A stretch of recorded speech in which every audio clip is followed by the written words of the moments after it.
এই দোস্ত মই ডাব পাৰিব আহিছিলোঁ ডোঙাবৰীত আৰু ডোঙাবৰী আমাৰ চৰকাৰী চিভিলখনৰ ওচৰতে আৰু আমাৰ শংকৰ দাহঁতৰ ঘৰত আহিছিলোঁ ডাব নাৰিকল পাৰিবৰ কাৰণে। আৰু শংকৰ দাক মানে চিনি পাইছে চাগে, আমাৰ ফুটবল খেলৰ মানে হেৰি আছিলে, জাজমেন আছিলে, তেওঁলোকৰ ঘৰত পাৰিব আহিছোঁ। আৰু তেওঁ ইতিমধ্যে চাকৰি পাইছে আৰু চাকৰি সূত্ৰে মানে আছেগৈ, মানে হেৰিত আছে আৰু দেৰগাঁৱতে ক'ত আছেগৈ। গতিকে তেওঁলোকৰ ঘৰত আহি কিমানখিনি নাৰিকল পাৰিলোঁ বলক ভিডিঅ'টো আৰম্ভ কৰোঁ।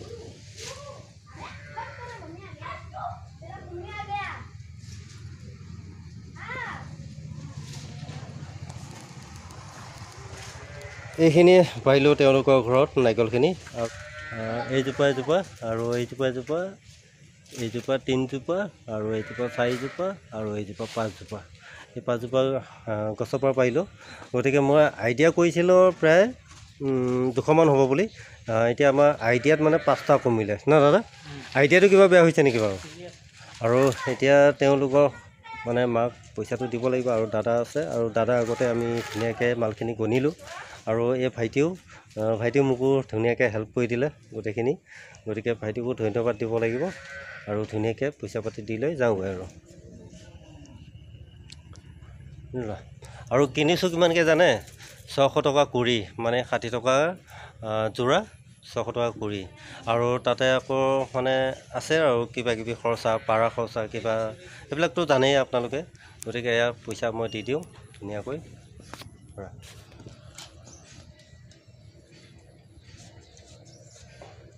এয়া চাওক কেনেকৈ দিছোঁ চাওক, 1 2 3 4 5 6 7 8 9 10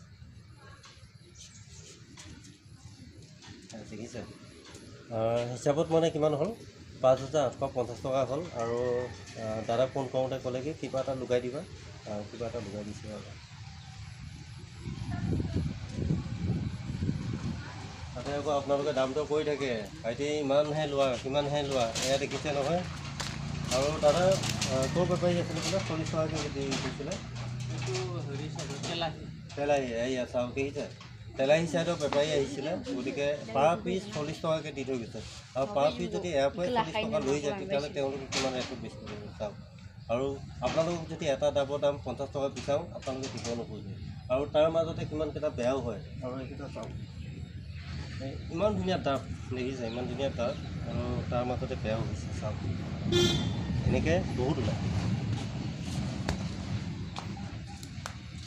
1 2 3 4 5 6 7 8 9 10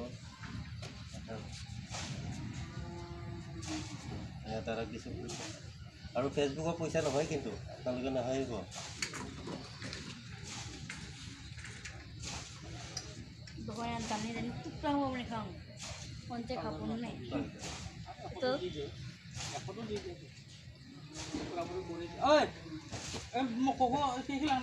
আৰু মানে কি শংকৰদাক এটাই ভাল লাগে, কাৰণ তেখেতে থকা ভাল আছিলে আৰু তেখেতে ছুটীত আহিছিলে দুদিনমান থকাকৈ। সেইখিনি সময়ত আমি বেলেগত পাৰিব গ'লোঁ, পাৰিব যোৱাৰ কাৰণে আমি শংকৰদাক লগ নাপালোঁ। আহিছিলোঁ ঠিকেই, কিন্তু আমি আৰু অলপ সোনকালে আহি পাব লাগিছিলে, প্ৰায় 7টা-8টামান বজাত আহি পাব লাগিছিলে। সেইখিনি সময়ত নাপালোঁ বাৰু, নাপালোঁ যিহেতু আমি বেলেগ ফালৰ পৰা পাৰি লৈ গ'লোঁ। আৰু পিছত এতিয়া ফোনতে যে আমাৰ এইখিনি কাম দিলে আৰু মানে মালখিনি যে দিলে, এয়াই শংকৰদাক ধন্যবাদ দিব লাগিব। গতিকে দাদাক এতিয়া মই দিছিলোঁ 5,900 টকা, আৰু এতিয়া মানে মিলাই দিব লাগিব, মানে 6,000 টকা কৰি দিব লাগিব।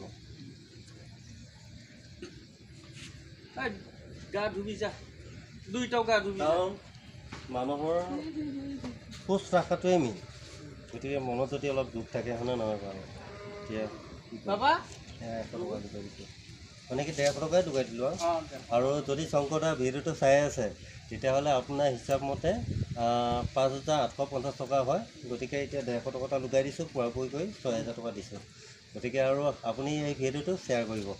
এয়া হৈছে শংকৰদাহঁতৰ ঘৰখন, লগাই দিয়া। বনাব আৰু পিছত লাহে ধীৰে বনাব ঘৰ, কাৰণ চাকৰিত জইন। দাদা কেইবছৰ হ'ল চাকৰি? 3 বছৰ হ'ল ন?